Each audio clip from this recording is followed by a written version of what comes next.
Hello and welcome to this special broadcast on WION. My name is Mohammed Saleh. Now, in the last 4 days, ever since Justin Trudeau made his sensational claim on the floor of the Canadian Parliament, the ties between the two nations have plummeted. And with each passing day, or should we say with each passing hour, there's been one revelation after another. And now there are reports that Canada has in fact been surveilling, or to put it more accurately, spying on Indian diplomats based out of the country. Now, the question that we ask is this how a friendly nation behaves with another? Now, to discuss this and more as to why the ties between the two nations have plummeted, we're being joined by Ambassador Anil Trigunayat. He's in fact earlier served the Indian missions in Cote d'Ivoire, in Bangladesh, Mongolia, the United States of America, Russia, Sweden, Nigeria, Libya and also Jordan. He's also served as the Director General for the Gulf and the Hajj divisions in the Ministry of External Affairs in New Delhi, and he's joining us live on this broadcast. Now, Ambassador Trigunayat, we've been witnessing what's been happening with the India-Canada ties in the last 4 days. Now, the question, sir, that I want to ask you is, the latest revelation that has come forth that the Canadian government was spying on the Indian diplomat stationed in Canada.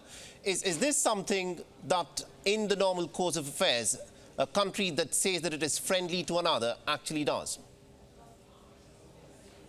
In fact, Mohammed, thank you very much for having me over with you.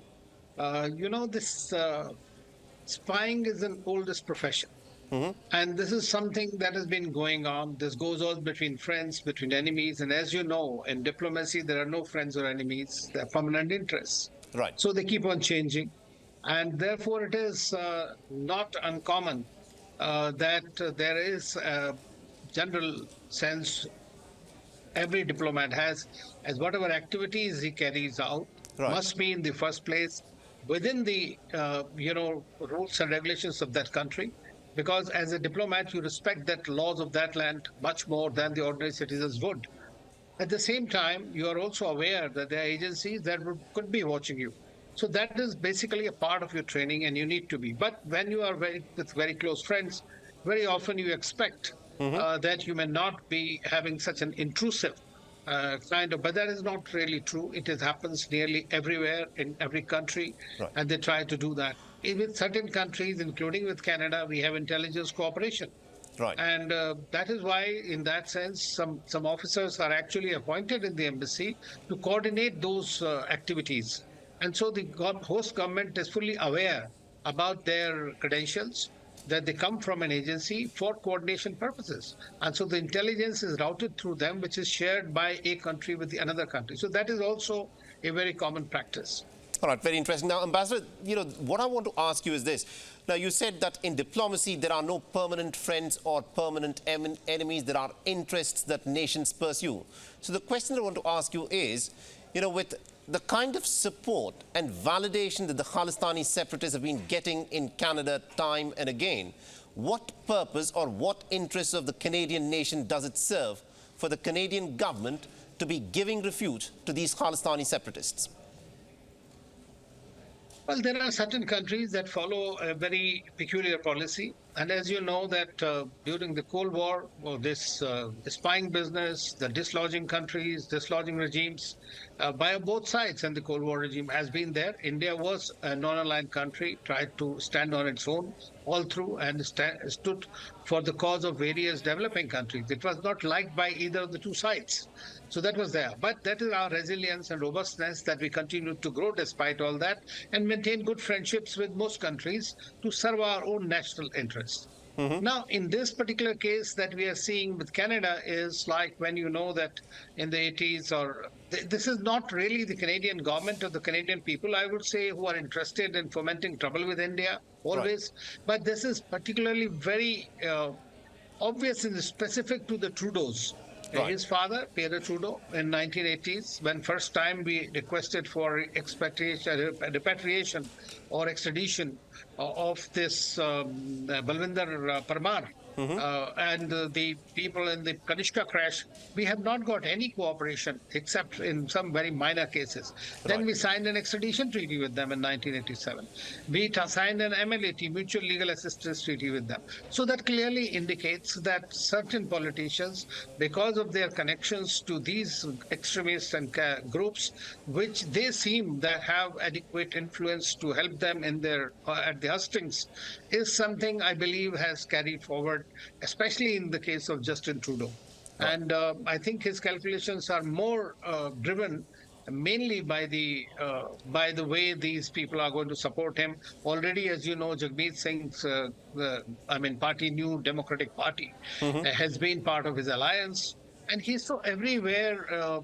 He's driven by this myopic vote bank politics, I would say, in this sense, and damaging the interests of Canada as well. Absolutely, indeed, because that appears to be the crux of this issue and the reason as to why Justin Trudeau has made the comment that he has. But it is one thing to make the very bizarre and wild comment that he did on the floor of the Canadian Parliament, but now he'll have to back that up, Ambassador, because so far we've heard from Justin Trudeau. He's spoken about this issue on more than one occasion. He's also gone on and said that he does not intend to provoke India. But the fact is, if he makes this very wild allegation, then he also needs to back up that allegation with evidence. Why is it that the Canadian government has not been able to come up and furnish any kind of evidence whatsoever? Well, I don't know. I don't think they have any evidence. That was the main reason. I mean, no, what happens is you do the wiretapping, you hear here some conversations or something like that here. Maybe that is what they say, that some agency, some of the Five Eyes. So that's why when I wrote about it, I said the Five Eyes must have their eyes open. Right. I mean, you cannot just be blindly manufactured. As far as the Western intelligence and Western way of working is concerned, I think it is already very suspect. You have seen what happened. They manufactured evidence in the case of Iraq war. They carried out the Iraq war, which eventually led to the whole bust of terrorism. I was ambassador to Libya, and they went into Libya and dislodged the regime change there in the name of some kind of human rights. You see what kind of a problem is there. They went into Afghanistan. No Afghan was actually involved in the 9/11 attacks. Absolutely. But they destroyed the whole country for 20 years. So they create also some kind of an evidence and use media and their lobbies and all that to create that impression. But I doubt that they are going to succeed against India in this. Now, there will be an investigation, and one hopes that this investigation will be conducted, and India will look at this investigation very, very closely. But, Ambassador, looking at, the kind of political ramifications that this is now likely to have within Canada for Justin Trudeau, now that he's made that comment, any investigation, can it be free of prejudice? Well, firstly, they have to get some evidence, some kind of incontrovertible evidence, and then share it with India. Right. Like if it was a friendly gesture, then when Prime Minister Trudeau met Prime Minister Modi, he would have said, listen, I have got this information, and this is my evidence. Let me just present it to you. You have it vetted at your end, and then we can be done with it. And we don't expect this kind of thing to happen. Let us say hypothetically, if that was true. But he did not do. What he did was he went publicly. He even took action against an Indian diplomat expelling him, knowing too well that he was coordinating with them. And then at the same time, what they try to do is accuse India of killing, extrajudicial killing. And then he says, I'm not trying to provoke. Now, if that is not provoking, what is provoking? Absolutely. You are becoming a haven of terrorists. You are becoming like Pakistan is. You are trying to use it as an instrument of your foreign policy. And then you expect that India should keep quiet and not say anything or do anything. Absolutely. Now, Ambassador, my last question to you is this. Now, considering that the ties between India and Canada have plummeted in this manner, how do you see the road forward? And what do you think can actually, mend ties between India and Canada from here on? Well, I think that it will depend on how Canada and its friends eventually behave. If they wish to escalate, because I heard his speech today again, in which he tried to justify, but at the same time again and again saying that I'm not trying to provoke. So if he steps down from his unfounded rhetoric, then I think there may be some possibility of some low-level contacts. But at the same time, I have heard that for the Indo-Pacific defense conclave, their deputy military chief is coming to India as it is. So these contacts will continue. I hope that this will not impact on our Indian students and Indians who are going there, because they provide them a lot of revenue. Absolutely. That is something. It is not one-way traffic. So, so that is what you don't see the Indian, even though the FTA might be on the back burner, but the overall the trade may not suffer.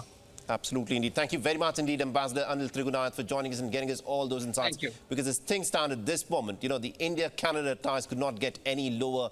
And what one hopes is that Justin Trudeau, now that he's made that strange and wild claim that he's now put out, one hopes that he can at least come up with some shred of evidence. If not, then he should take that statement back. Thank you very much indeed for watching. No, sir.